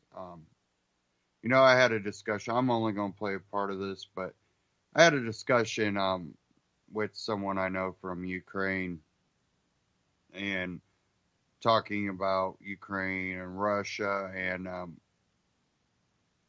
how people, if you speak out or if you do something wrong, you could disappear. And he didn't. I don't think he believed that actually happens here, because, well, he sees what he's allowed to see, basically. And I was, telling him about some of this, and I want to get into a clip real quick. Adam Kokesh, Activists Under Fire. I'm not going to be able to play this whole thing, but we will kind of dive into this here. Brianna Bundy and Lynn Ulbricht. And these two women are both in a position where they're doing an incredible job supporting activists and their families who are behind bars right now. So, Lynn, if you would first, please give us, for the people who don't know anything about your son's story, just a quick summary of Ross's situation right now. Yeah, Ross is a totally peaceful person with no priors, and is serving a double life sentence plus 40 years for all nonviolent charges associated with his involvement in the Silk Road website, which was an online marketplace that was the site of voluntary free market interaction with very few restrictions. There were some restrictions that were considered victimizing, such as child pornography. It was not allowed. Stolen property, not allowed. But it was an open market, and it wasn't closely regulated, but there were rules. And and illegal drugs were allowed because it was considered a free choice. No victim, no crime. And Ross was not convicted of actually selling. He was convicted of, and there's questions about the trial, but that's complicated. But he was convicted of hosting a site where other people did these things. And for that, he is serving a double life sentence in a maximum security prison with violent people in there, even though Ross is a completely nonviolent person. And Brianna, your husband Mel is in jail right now awaiting trial. Could you give us a background on that, please? Yeah, my husband is in jail for the 2014 Bundy Ranch, where the government converged on our family in an army and terrorized the community for a number of weeks before the public came to our aid to protest the actions of the federal government and the lack of action by our local sheriff's department and emergency personnel in our area. 2014 ended peacefully with no physical violence taking place on the side of the protesters, and we went about our business and moved about freely for well over 700 days before the federal government decided to indict the men and bring small militaries to gather these 19 defendants up, and they've sat detained for the last 18 months without pretrial release and without the capabilities of preparing for their trial, even being able to view the discovery, which is the evidence used against them in court, and ultimately being blocked an entire defense. They're not even allowed to bring a defense to court. So we're just waiting for our trial date. My husband currently doesn't even have a trial date set. So what I want to make clear about these cases for people who aren't familiar with the crimes of the American federal government is that we have a disturbing trend today of political prisoners, people who are in jail for crimes that threaten government's power, not crimes that have actually hurt anybody. And what we have in these cases are really offensive examples, but there are many like them.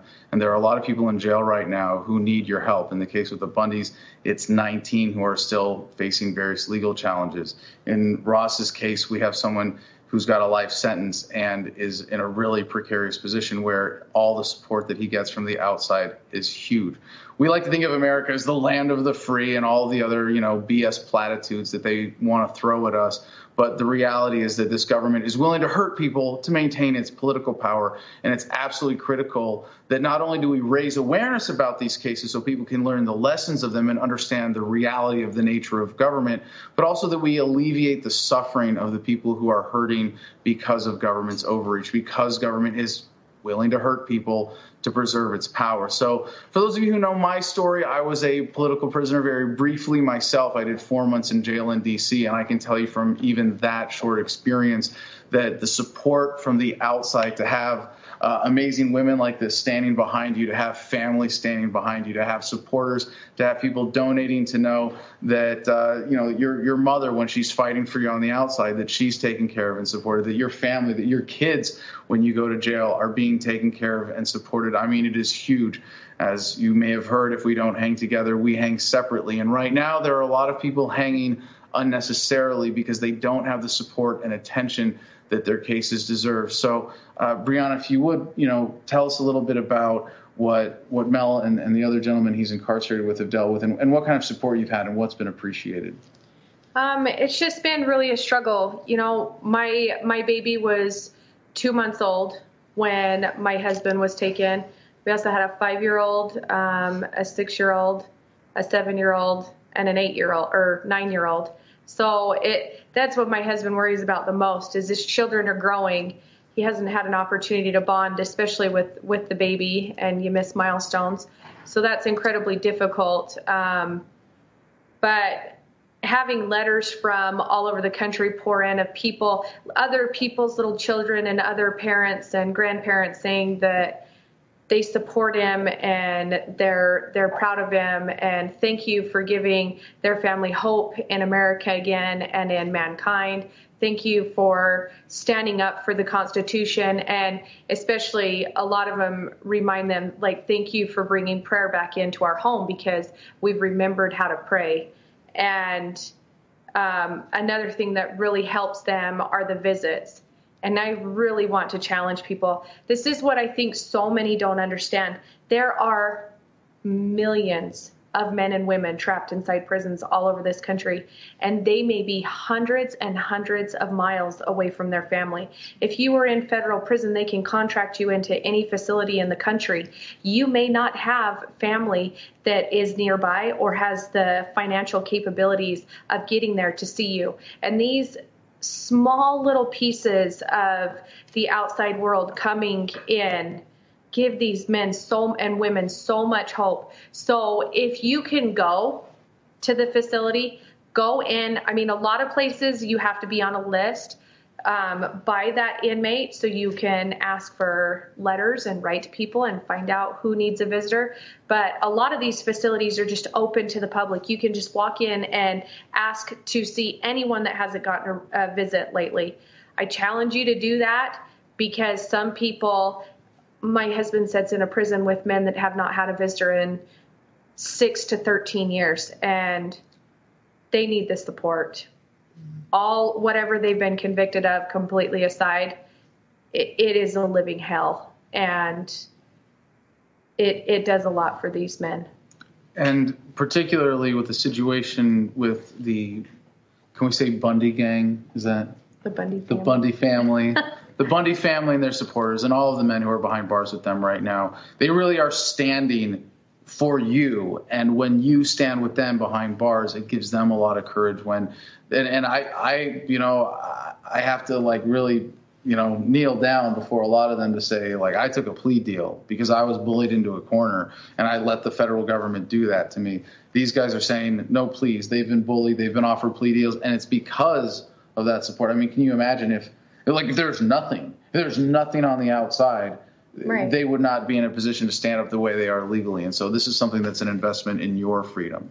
So Lynn, I know with Ross, he's had a huge amount of support on the internet. A lot of people writing him letters. What has been most helpful for you on the outside too, especially advocating for him? Well, of course, all the support. We've also had a lot of financial support, which has actually made it possible for us to get this far, and we will continue to fight this, and that has helped us do that. But it's really become a bigger fight as well. And I really want to say that I think we too here exemplify how we come very different cases, very different people, and we both have very common experiences. We show how the government is overreaching and they are putting into prisons thousands and thousands of people. And it's become a money-making, power-grabbing industrial complex that You can check the rest of that clip out, Adam Kokesh, on YouTube. Check him out, Activists Under Fire. You can also go to activistsunderfire.com. Check that out. And, this is a lot more important than people understand. You're talking about there's a lot of people that are being held illegally. They're not being, they don't have a trial date. They're still being held.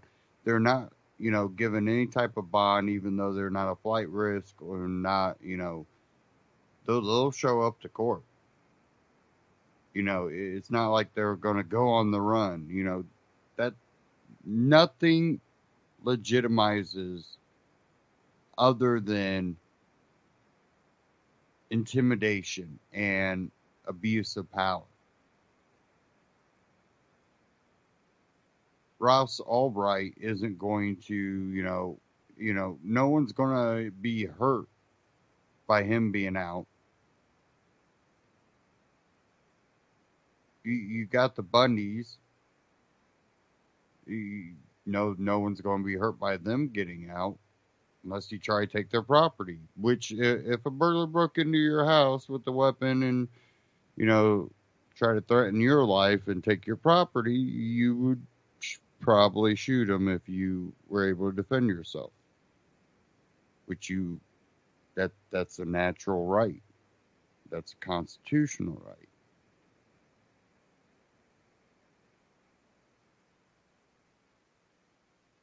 I want to thank everybody for tuning in tonight. We are coming up towards the end of the broadcast. Don't forget to go to ucy.tv.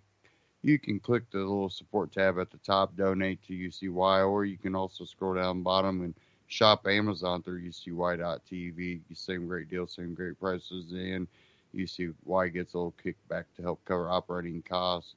Oh, my choice for metal. I love gold and silver. I think it's a good investment. It's not, the only investment you should make, but it's a great investment.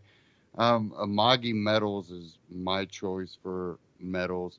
If you want to check them out, go to antityrannynews.com/metal. That'll take you straight to Amagi Metals, and you can check out all their great prices and shipping rates.